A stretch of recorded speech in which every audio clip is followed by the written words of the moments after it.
Johansen and his men landed at a sloping mud bank on this monstrous acropolis and clambered slipperily up over tight and oozy blocks which could have been no mortal staircase. The very sun of heaven seemed distorted when viewed through the polarizing miasma welling out from this sea-soaked perversion, and twisted menace and suspense lurked leeringly in those crazily elusive angles of carven rock, where a second glance showed concavity after the first showed convexity. Something very like fright had come over all the explorers before anything more definite than rock and ooze and weed was seen. Each would have fled had he not feared the scorn of the others, and it was only half-heartedly that they searched, vainly as it proved, for some portable souvenir to bear away. It was Rodriguez the Portuguese who climbed up the foot of the monolith and shouted of what he had found. The rest followed him, and looked curiously at the immense carved door with the now familiar squid dragon bas-relief.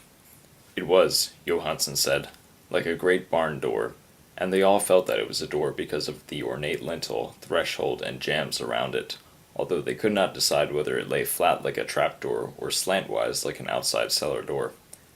As Wilcox would have said, the geometry of the place was all wrong. One could not be sure that the sea and the ground were horizontal. Hence the relative position of everything else seemed phantasmally variable. Bryden pushed at the stone in several places without result. Then Donovan felt over it delicately around the edge, pressing each point separately as he went. He climbed interminably along the grotesque stone molding.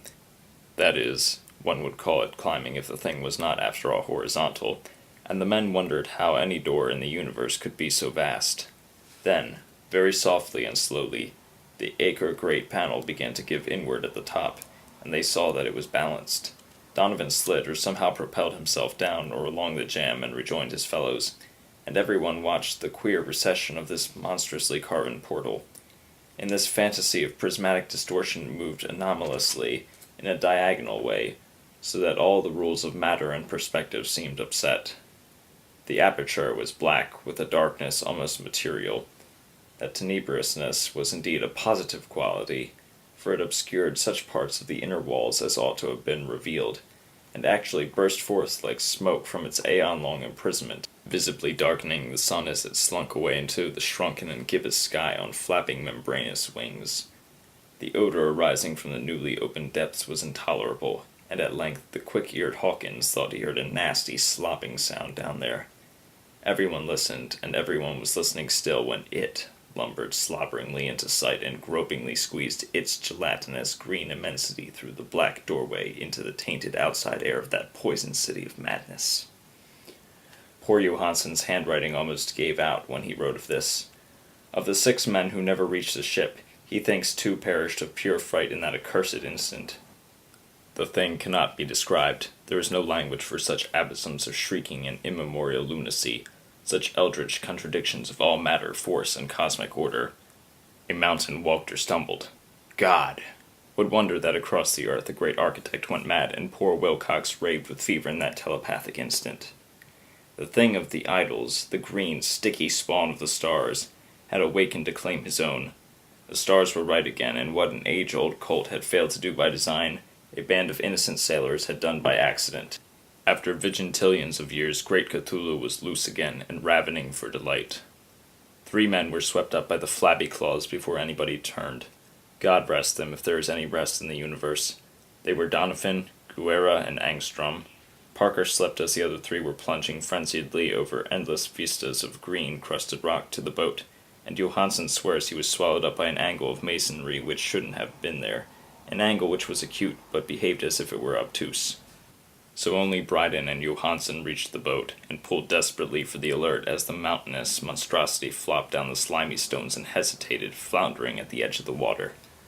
Steam had not been suffered to go down entirely, despite the departure of all hands for the shore, and it was the work of only a few moments of feverish rushing up and down between wheel and engines to get the Alert under way. Slowly, amidst the distorted horrors of that indescribable scene, she began to churn the lethal waters, whilst on the masonry of that charnel shore that was not of earth, the Titan thing from the stars slavered and gibbered like Polypheme cursing the fleeing ship of Odysseus. Then, bolder than the storied Cyclops, great Cthulhu slid greasily into the water and began to pursue with vast wave-raising strokes of cosmic potency. Bryden looked back and went mad, laughing shrilly as he kept on laughing at intervals till death found him one night in the cabin, whilst Johansen was wandering deliriously. But Johansen had not given out yet.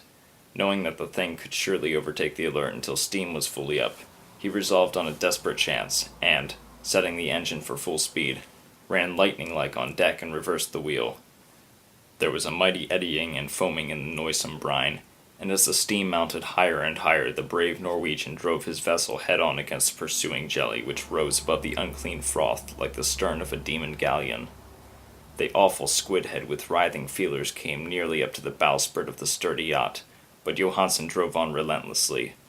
There was a bursting as of an exploding bladder, a slushy nastiness as of a cloven sunfish, a stench as of 1,000 open graves, and a sound that the chronicler would not put on paper. For an instant the ship was befouled by an acrid and blinding green cloud, and then there was only a venomous seething astern, where, God in heaven, the scattered plasticity of that nameless sky-spawn was nebulously recombining in its hateful original form, whilst its distance widened every second as the Alert gained impetus from its mounting steam. That was all. After that, Johansen only brooded over the idol in the cabin and attended to a few matters of food for himself and the laughing maniac by his side. He did not try to navigate after the first bold flight, for the reaction had taken something out of his soul. Then came the storm of April 2nd, and a gathering of the clouds about his consciousness. There was a sense of spectral whirling through liquid gulfs of infinity, of dizzying rides through the reeling universes on a comet's tail, and of hysterical plunges from the pit to the moon, and from the moon back again to the pit, all livened by a cachinnating chorus of the distorted, hilarious elder gods and the green bat-winged mocking imps of Tartarus.